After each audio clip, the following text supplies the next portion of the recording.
গতকাল কয়েকজনকে গ্রেপ্তার করা হয়েছে এই সংগঠনটির কয়েকজন নেতাকে।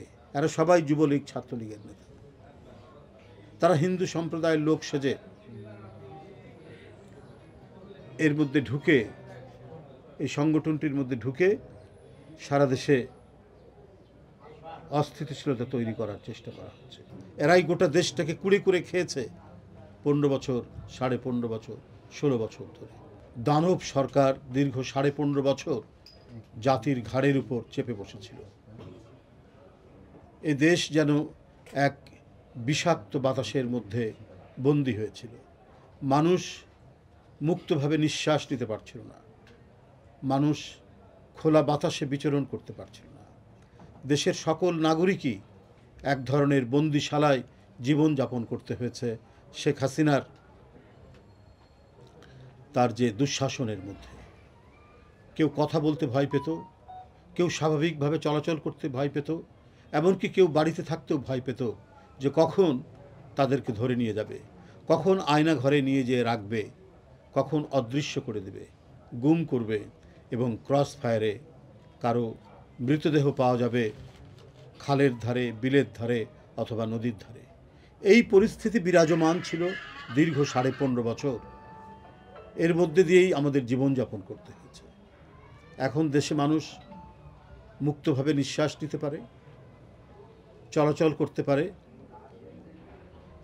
যে অন্তর্বর্তীকালীন সরকার এবং রাজনৈতিক দলগুলো আলাপ আলোচনা করছেন আগামী নির্বাচন কিভাবে অবাধ সুষ্ঠু করা যায়, প্রয়োজনীয় সংস্কারগুলো নিষ্পন্ন করে কিভাবে নির্বাচন করা যায়, সব কিছুই আলাপ আলোচনার মধ্যে দিয়ে, দাবির মধ্যে দিয়ে, আন্দোলনের মধ্যে দিয়ে এই কাজগুলি হচ্ছে। কোনো দিক থেকে কেউ আক্রমণ করবে, কেউ এসে কারো ন্যায্য দাবি দেওয়ার উপর আঘাত হানবে, এই পরিস্থিতি নেই, এই পরিস্থিতি তৈরি হয়নি। কিন্তু শেখ হাসিনার আমলের 15.5 বছর ছিল এক রক্তক্ষয়ী রাজনৈতিক পরিবেশ। প্রতিটা রাস্তাঘাট, রাজপথ ছিল রক্তের আলপনায় ভরা। কার সন্তান কখন অদৃশ্য হবে এটা কেউ বলতে পারত না। এক ভয়ঙ্কর অরাজক পরিস্থিতির মধ্যে মানুষ বসবাস করতে হয়েছে। সরকারের এবং রাষ্ট্রের দিক থেকে অন্যায় হচ্ছে, নানা ধরনের লুটপাট হচ্ছে, রাষ্ট্রীয় অর্থনীতি লোপাট করে নিয়ে যাচ্ছে। কিন্তু কেউ যদি স্বাধীনভাবে মতামত প্রকাশ করতো এই বিষয়ে, কেউ যদি সত্য কথা লিখত, সত্য কথনের জন্য তার পরিণত হতো হয় গোরস্থানে অথবা পৃথিবী থেকে চিরদিনের জন্য সে হারিয়ে যেত। এই ছিল সেই পরিস্থিতি।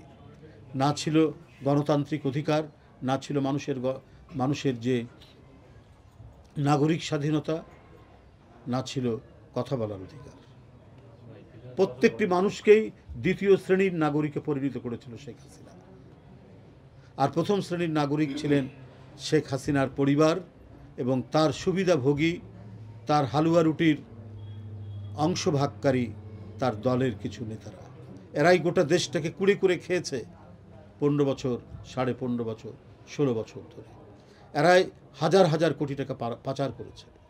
এদের সুবিধাভোগী ব্যবসায়ীরা, বিজনেসম্যানরা, তারা বাংলাদেশে ব্যবসার নামে টাকা হরিলুট করেছে।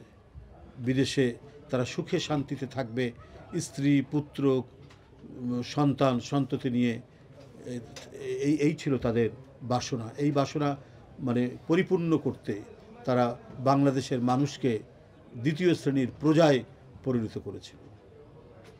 তো জনগণ, বাংলাদেশের মানুষ সবসময়ের জন্য প্রতিবাদমুখী।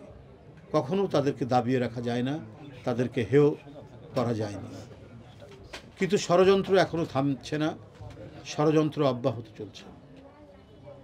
শেখ হাসিনা পালিয়ে গেছেন ঠিকই, কিন্তু তার যে টাকার যে উৎসগুলো, এটা এখনও তৃণমূলে অনেকের কাছে নানাভাবে গোপনে সেগুলো আছে। ওই টাকাগুলো খরচ করেই এলাকার পর এলাকা তারা অস্থিতিশীলতা তৈরি করার চেষ্টা করছে।